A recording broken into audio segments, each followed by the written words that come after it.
dopo un anno di versione virtuale di questa bellissima mostra, ritorniamo a Volpago del Montello, 46esima edizione, nuova location, nuova sede, stesso presidente del nostro carissimo amico Mario Frassetto. Ben ritrovato Mario. Grazie, grazie. Si riparte alla grande dopo un'edizione virtuale, insomma. Certo Luigi. Quest'anno stiamo ripartendo con la 46esima mostra dei vini Asolo Montello, una edizione molto sentita perché dopo il periodo di Covid siamo tutti carichi a voler ripartire e a fare qualcosa. Questa sera alla presentazione abbiamo delle bellissime personalità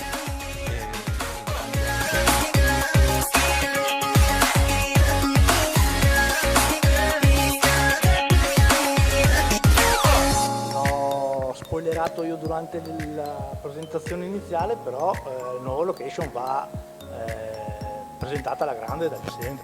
Sì, io ringrazio l'amministrazione comunale che ci ha dato l'opportunità di avere questo locale che è un locale del Settecento, un ex asilo che ha una lunga storia ci sono tantissimi della comunità di Volpago che sono passati in questo asilo e attualmente l'amministrazione ha incominciato a ricostruire il stabile e ci hanno dato la prima ala che quando sarà terminata la mostra incominceranno i lavori sulla seconda ala, perciò sono sicuro che per la prossima edizione avremo una location più grande.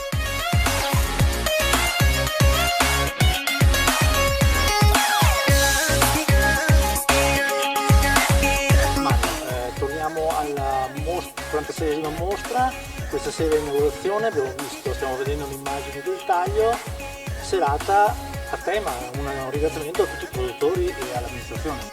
Sì, questa è di nostra abitudine, noi facciamo il giovedì che è una serata ad invito a tutti i produttori e a tutte le aziende che collaborano con la nostra mostra. Noi abbiamo 27 etichette e abbiamo 17 aziende che collaborano con la nostra mostra.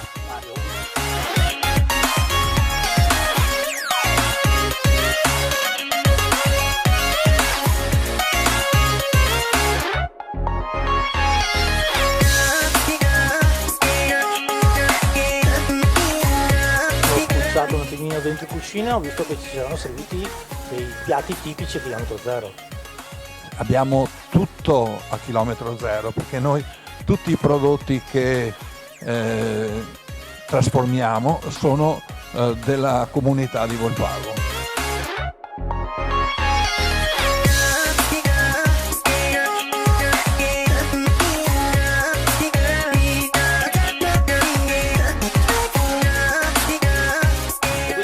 Adesso dietro di noi abbiamo la bellissima esposizione dei vini, 3 weekend da domani fino al 4 dicembre, dai un invito a tutti i telespettatori a venirci a trovare qui nella nuova sede di Volpago del Montello. Se volete trascorrere un'oretta tranquilla, in pace e degustare un buon bicchiere di vino, assaporando il profumo, la terra del Montello e dell'Asolano, venite alla mostra dei vini Asolo Montello.